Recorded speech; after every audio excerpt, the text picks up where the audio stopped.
People are always surprised when I tell them the first cuts weren't dramatic.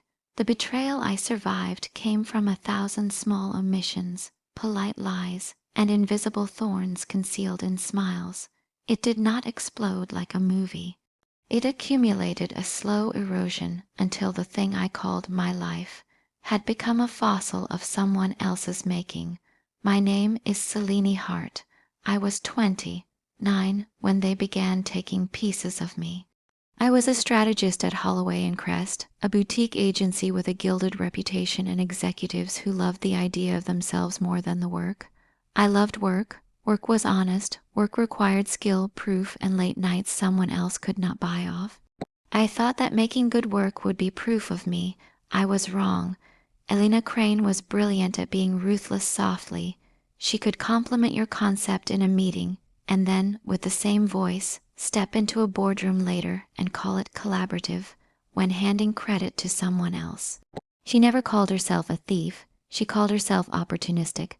She was not hard-hearted. She was performance-hearted. The world applauded performance. I had the Voss account.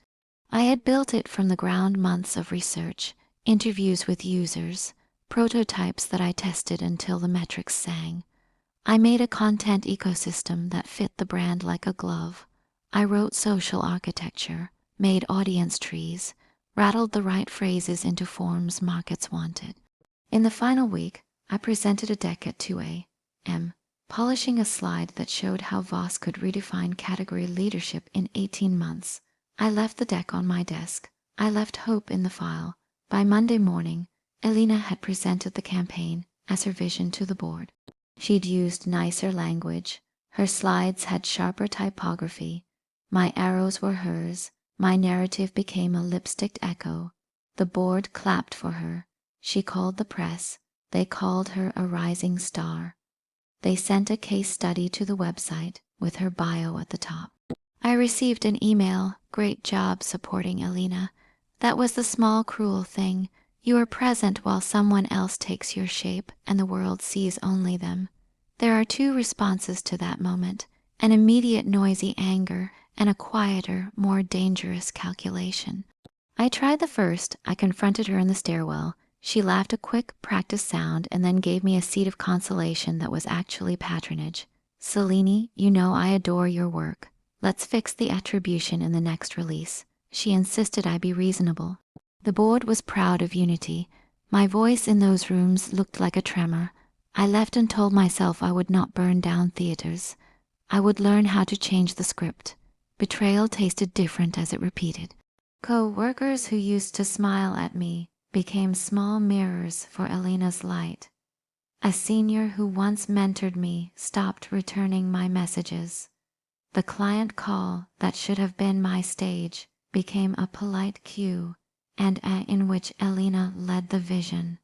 Later, a viral article in an industry newsletter praised Elena's transformative leadership. She took the praise and made it a dress. That same week, someone misplaced the project's original file. It vanished from our internal drive. The backups had been overwritten. The metadata to the timestamp that would have proven I was the owner showed only Elena's edits now. How clean the world becomes when someone skilled at optics touches the data. Someone had to have downloaded a copy.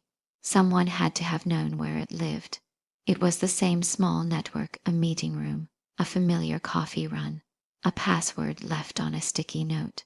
When the world says you're wrong, the only real defense is receipts. I now had none and a growing list of people who preferred the new narrative. The system let her walk away with credit. I walked away with silence. For months I oscillated between pleading for fairness and organizing my conscience into a plan. I watched Elena. She behaved as if she felt no fear.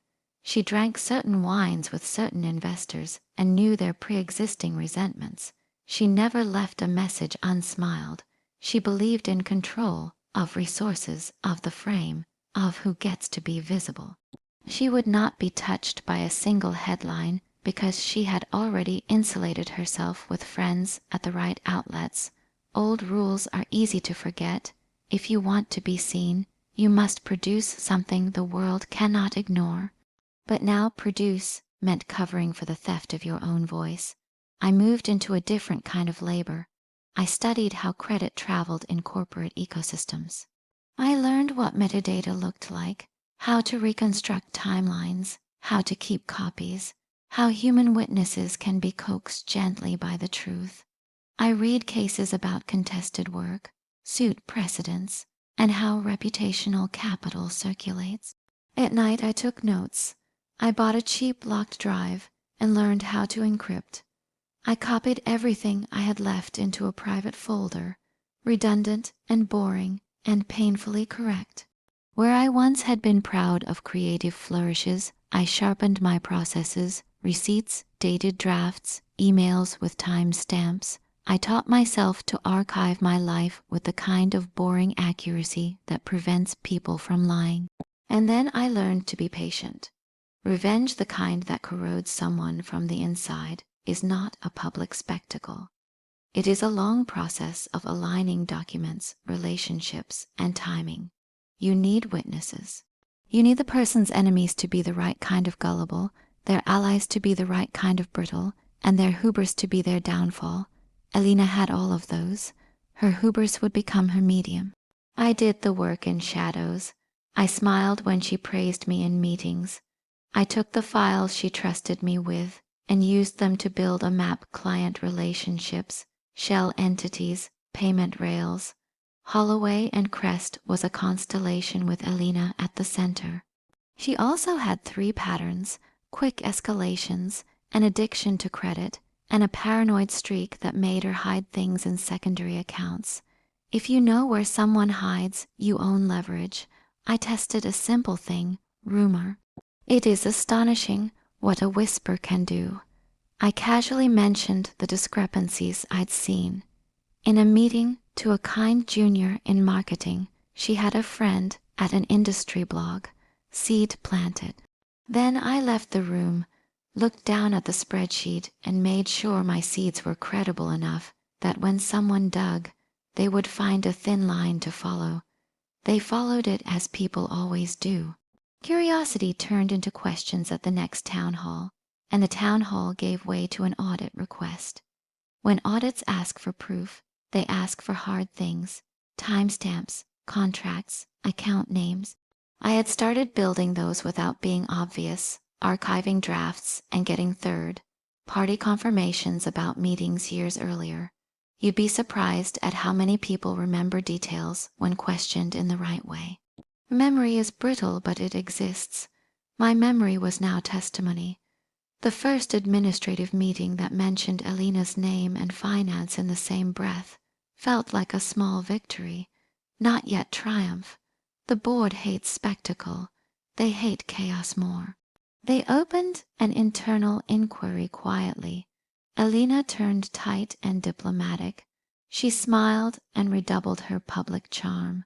The very dexterous nature that had carried her forward now forced her to be surgical. She became a fox with a bruise. It is interesting to watch a confident person reel, as another party can mirror them and act with similar craft. I did not intend to break her into ruin on day one.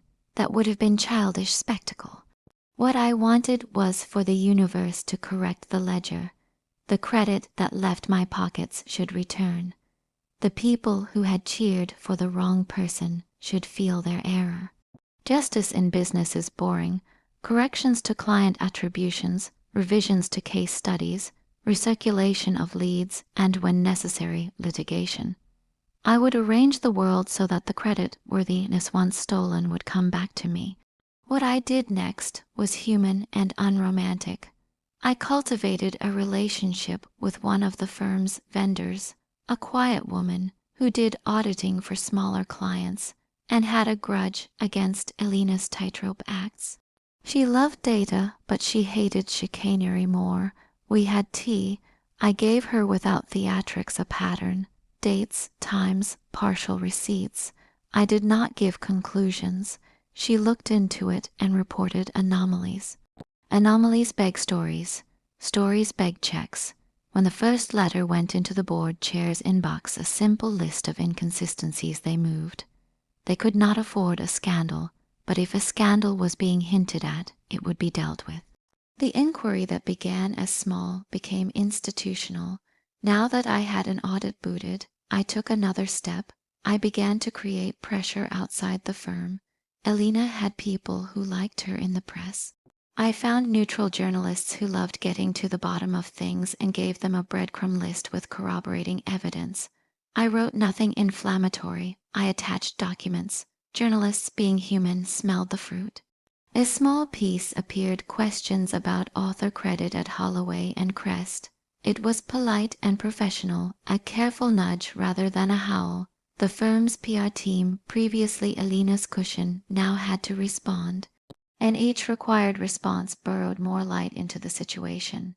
Elena, sensing the encroaching light, grew erratic. She micromanaged. She misassigned tasks. She kept me close. That intimacy was a convenience for me. Surveillance is a gift when you are prepared. She would send humiliating recalibrations to my calendar, requests to come to meetings for minor notes. I showed up composed. She would try to trap me into an admission or a misstep. I did not oblige. I was patient. I promised myself I would not be baited. I would wait until the board demanded evidence and then bring the receipts. When the audit released its first summary, it did not name culprits. It called for procedural change, but the small rewrites in the case studies the reissued press kit included proper credits where they belonged. The company quietly updated the Voss case, attributing it to the team and adding a footnote to reviewers. Small but real. The board made a restitution offer, an awkward letter from the chair that said, "We regret the oversight," and invited me to a meeting. I went like a patient surgeon, and I did not ask for an apology. I asked for recognition, a line in the case study, acknowledgement in the internal newsletter, and an allocation to my team. The board, eager for a neat stitch, agreed. I signed nothing dramatic. I accepted a public correction. It mattered. Elena watched the correction happen. She smiled, then she made a mistake she had not made before. She tried to burn the bridges that made her show human sympathy. She cut off a junior without cause. She blamed collaborators by email, and one of those emails was less guarded than she thought it was. She wanted to be aggressive. She wanted to control the narrative. In the process, she leaked a pattern that tied her directly to improper reassignments, and that pattern was the ember the press needed. When the second piece hit a tactful but incisive feature by an investigative desk, it named Elena more explicitly. It did not call her a criminal. It described a repeated pattern of behavior. To the public, she was a controversial figure. To the board, she was a risk to me. She was finally within reach of a different kind of justice, the removal of the system that let her capitalize on image making. I do not pretend I did not feel something odd as the world rearranged. I felt relief and an unwelcome pleasure. It is a bitter thing to enjoy the unweaving of a person's fabric, but I had been invisible too long. The world had taken my work as if my name had no value. Restoring the ledger felt like aligning bones in a body. I recognized then that revenge often has a sound like a drawer being closed, a final small click. Still, all of this was administrative. The next steps were psychological because Elena was a performer. She loved to be loved. The press had taken 10% of her light. I planned to take 30%, then a public 60%. Where administrative corrections settle the score, reputation collapse humbles. So I began to orchestrate the second stage, the mirror. I needed to create a reflection of Elena that showed not charisma but calculation.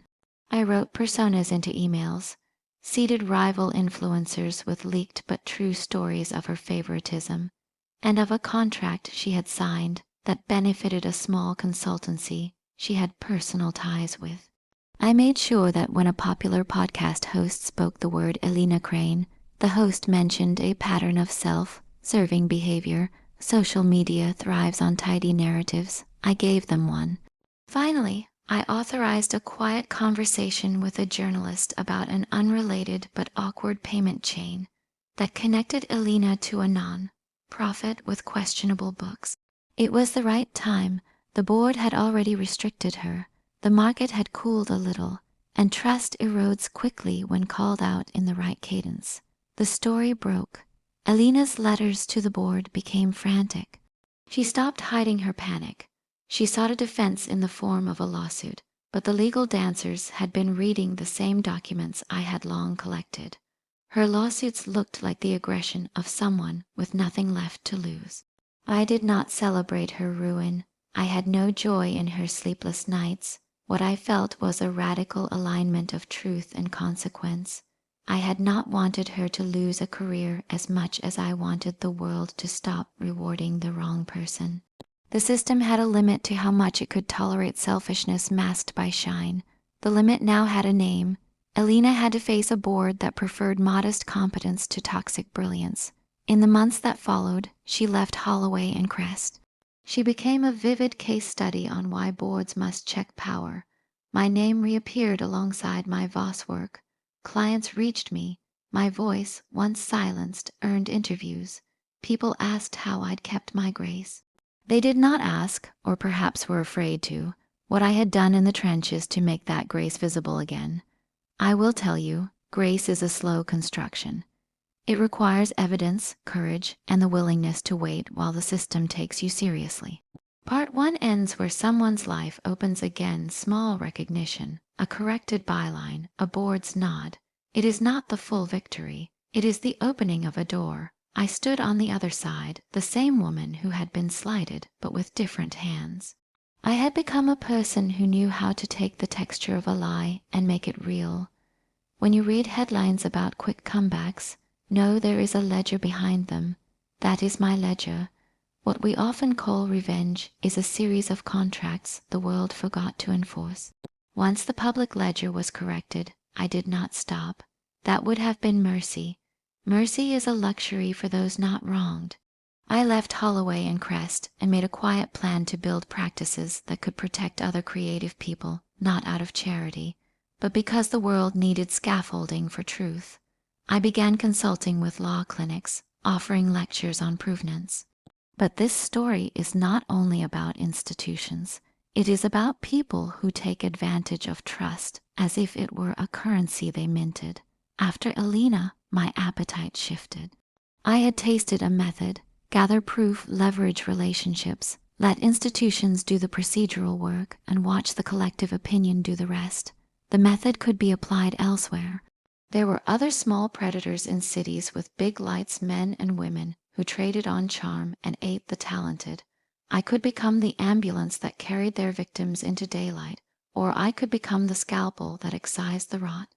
I chose to be both. First, method. I built a network of practitioners, a forensic accountant who loved patterns, a privacy lawyer who smelled bullshit from 10 emails away, and a journalist who still treasured the underside of truth. We were not glamorous, we were accurate. We wanted evidence, not narratives. With them, I created a workflow: intake from victims, verification of claims, and route to appropriate institutions. The effect was quiet but cumulative. People began to protect their work with better documentation. They petitioned for small changes. I taught classes on how to create time, stamped notes, and how to leave a proper paper trail. The movement was not a revolution. It was a long, patient civil repair, but person by person the work filled my nights with new shadows. I met women and men who had lost reputations to others' charisma. Their grief had the same shape as mine, a sudden unwinding of dignity. Many of them were not fighters, they were doers. I taught them the technical things, and then I sat with them while they were angry and let the anger be a compass instead of a fire. It is one thing to fix a system. It is another to take justice where the system will not. After the classes, after the clinics, there were cases that stank so badly of corruption that they needed a different medicine. Not legal sometimes, that takes too long, but tactical. I set guidelines for these: verify, document, then deploy story in the right voice. You want a predator eaten. You make sure the predator's diet becomes public knowledge. One such case came to me in a small manila envelope with a typed letter. A young designer, Mara, had been signed to a label on the promise of a partnership and then stripped of credit when her work earned the firm money. The executive, a man called Grant Holloway, no relation to the firm, had charm that bought him cover. The studio's lawyers were friendly. The press wanted narratives that fit their appetites. Mara had no receipts. She had an Instagram proof and an email thread with a promise. She had a heart that was fast and brave. She wanted to sing. This time, we would not let the song be stolen. We started by ensuring Mara's story had physical frames, deposits of draft files in multiple places, notary dates for her sketches, witnesses who could confirm initial shares. The forensic accountant found anomalies in the contracts where Holloway's firm had quietly shifted royalties. With a carefully timed upload of evidence to a respected design journal and confirmation from an independent auditor, the firm that had swallowed Mara's credit experienced client withdrawals and a review by the guild. Grant was put on an unpaid leave pending internal review. His PR team wrote the sort of statements executives use when they are cornered. We take all allegations seriously. Translation: they are running out of ways to pretend innocence. This is what I do now. I build the scaffolding, I arrange for timing, and when the infrastructure is ready, I pull the cord. It is elegant in a way cruelty rarely is. The trick is to be invisible until your voice is necessary, then to be precise when the world asks for facts. One evening, a woman I did not know walked into one of my classes. She was measured, 40s, a presence that suggested she had been somewhere tough and come through.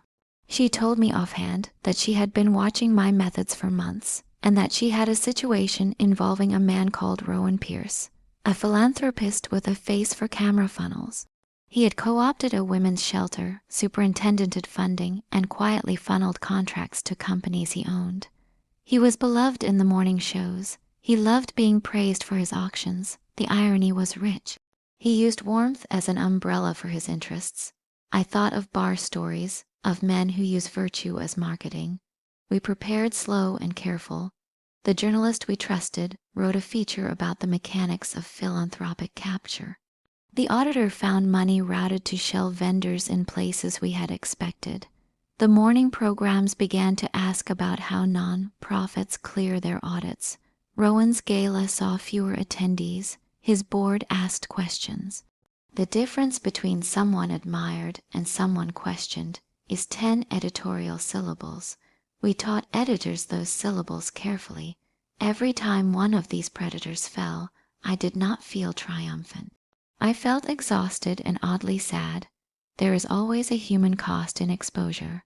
The predator might have been an abuser. The process is public and messily messy.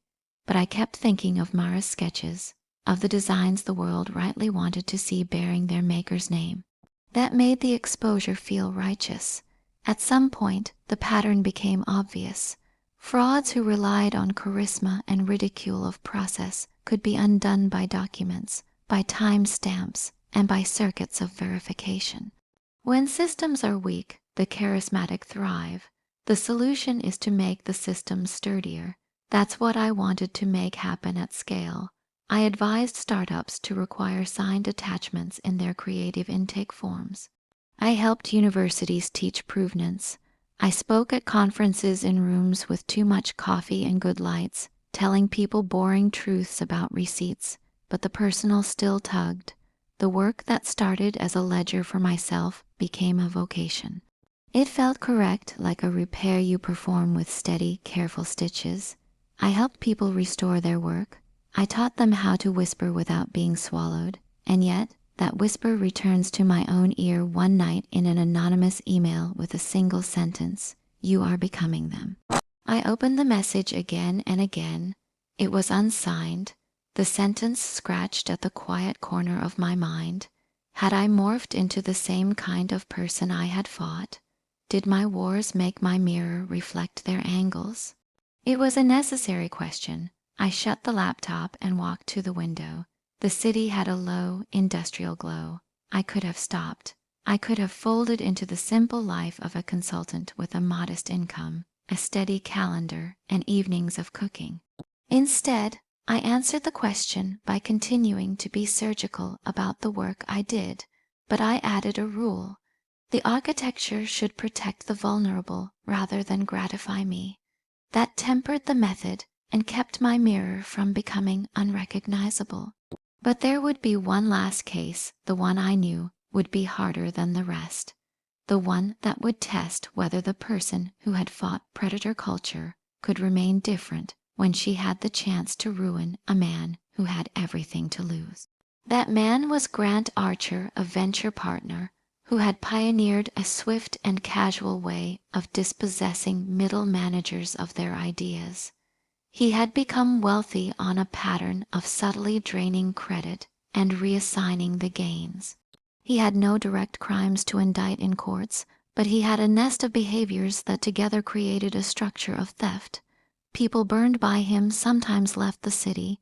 He left ruined projects as he moved through them. With Archer, we needed to be precise. There was no smoking gun that would get him jailed. There was a pattern one could assemble. You needed enough cases where the scale of his pattern could be recognized by funds and notators. Assembling that case would take the full machinery we had built. I called a meeting with the economist I worked with and a lawyer who loved working in the gray. The plan was an orchestra of quiet moves. Triangulate, index, and then publicize in a way that invited institutional intervention. For months we built the file. Small clients that once looked to Archer for deal closure began to ask questions. Where was this campaign's provenance? Who had written the initial brief? How had funds moved? The pattern emerged when the proof was offered in one carefully packaged set. The venture firm's limited partners asked for accountability. The firm's board, who had always liked Archer in private, found the scale too risky. He lost his board seat. He lost partners. There were no dramatic arrests. There was something else, professional exile. His friends removed him from events. His name no longer connected to new investments.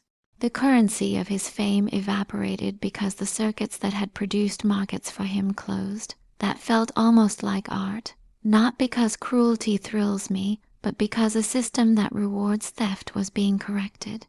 In that correcting, I felt a strange release. This work of using one's skill to right public thefts had become my life. I taught, I advised, I collected proofs. The work had meaning beyond vengeance. It kept other people from losing their names. Still, the comment "you are becoming them" sometimes came back to me on sleepless nights. I thought of Elena watching her life change. I thought of Archer sitting in empty rooms. Who exactly had I turned into? I could answer in two ways. 1, I had learned methods of offense and applied them for repair. 2, I had used the same human energies for correction rather than acquisition. The difference felt slender, but it was real. I accepted the slenderness as the moral test of my life and kept working. Even after we dismantled enough of that predatory ecology to feel less alone, a question remained like a cold coal. Was the work complete? Justice is never complete. There are always more small predators, more casual thefts, more quiet cruelty. But there are moments when a single reckoning is necessary, when you must close a circle in a way that others will remember. My reckoning came as a private test disguised as an accident. It began with a name that had been shadowed, Julian March. He was on boards, he wrote op-eds about new markets, and he taught at a business school. More dangerous, he curated a cluster of patrons and donors. He was a man who took pride in being strategic, as if strategy were kindness. He had not directly stolen a project, but he had used his position to dislodge careers and install people who would sing his praises. He was the kind of man who erases others slowly. This is where intelligence and patience marry. Anticipation is the only weapon sharper than surgery. First, I needed to be closer. I joined a think tank that Julian frequented. I became a participant in panels where he lectured about leadership compassion. He loved that phrase. For months, I asked him gentle questions during colloquia that made him reveal the mundane things how he judged people, the soft criteria he used, the times he had recommended executives for openings in ways that bypassed documented processes. I recorded nothing yet. I listened and mapped. When you map, patterns appear: who Julian favored, who he marginalized, the consultants he recommended.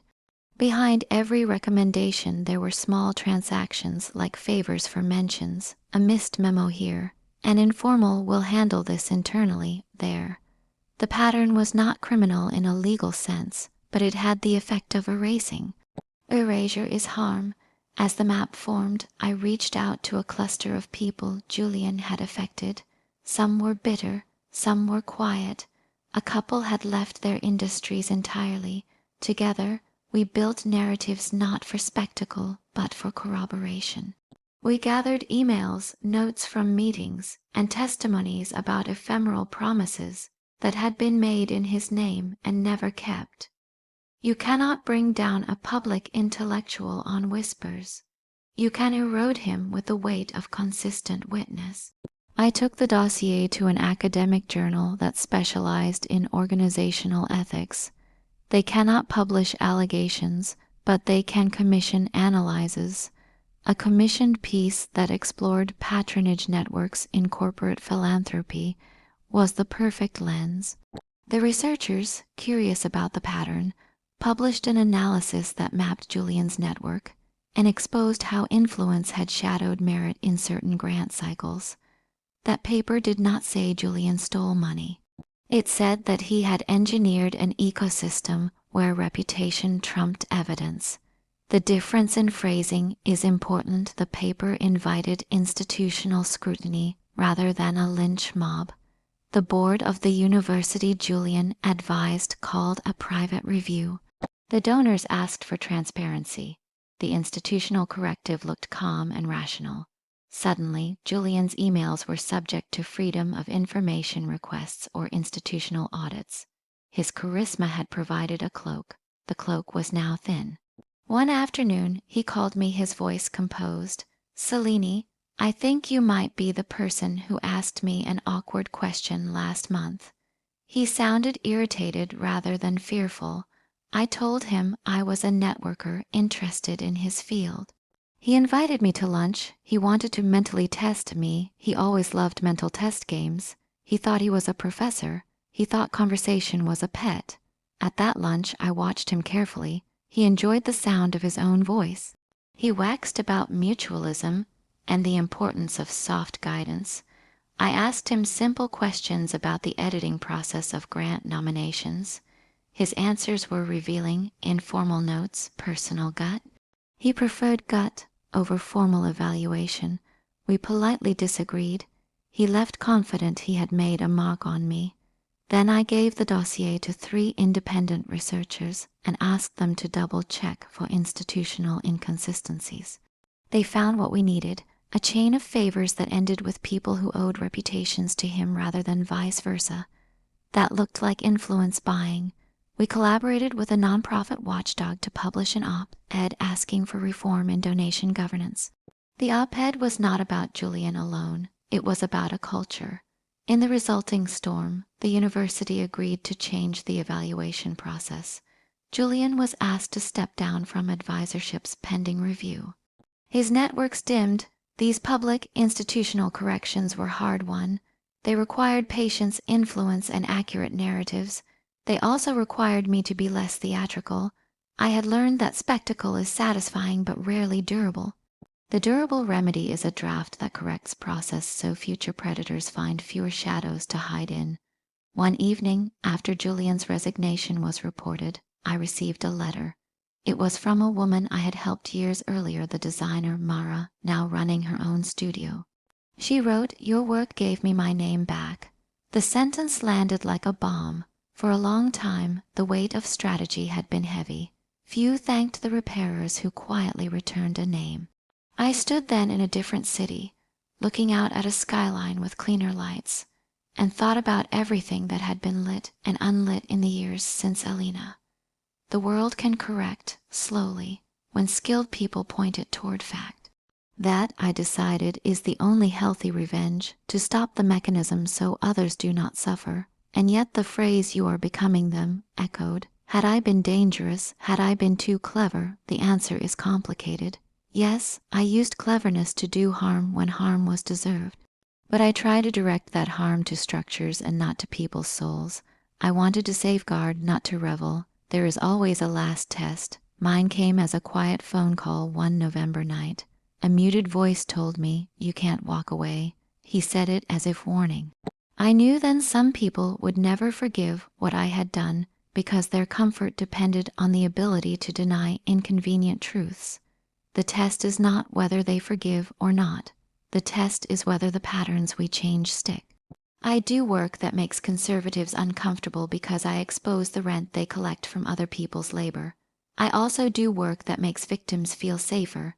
That is the balance. To hold both roles, you must be magnetic but not devour.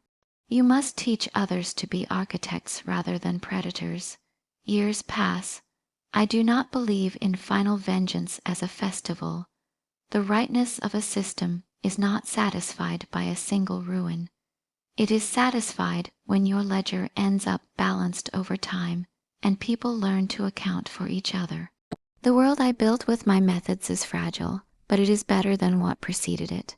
People now email me not to plan revenge, but to ask how to write the first email that will protect their idea. That is the sound of a small civilization learning its ethics. When I sit quietly, occasionally that anonymous line returns, "You are becoming them." I look at the people I helped whose lives were reclaimed, and I think, if becoming them means I am the kind of person who will stop predators from rising, then let me become that. If becoming them means I copy the malice I once fought, then I will check myself. The blood on the ledger must lead to policy, not performances. When the rain comes heavy and the night runs long, sometimes I imagine the old Holloway and Crest boardroom and Elena's face there, unmade and ordinary. I imagine taking my old deck and placing it on a lectern and saying to a room, "You must create proof." The room would be bored but better. That is what I want to offer. Boring institutional hygiene that prevents dramatic horrors. I am still Selene Hart. I have moved cities more times than I can count. I have opened doors, closed others, and spent a great deal of time listening. I take fewer speeches. I prefer small gatherings where people ask pointed questions. I sleep with a phone by my cheek and a file near the bed for the next terrified person who phones. And I keep one last rule. Never let revenge be the thing that defines your life. Use it if you must, but always build a bridge away from it. Because in the end, brilliance is not in destroying the predator. It is in stopping predators from being born.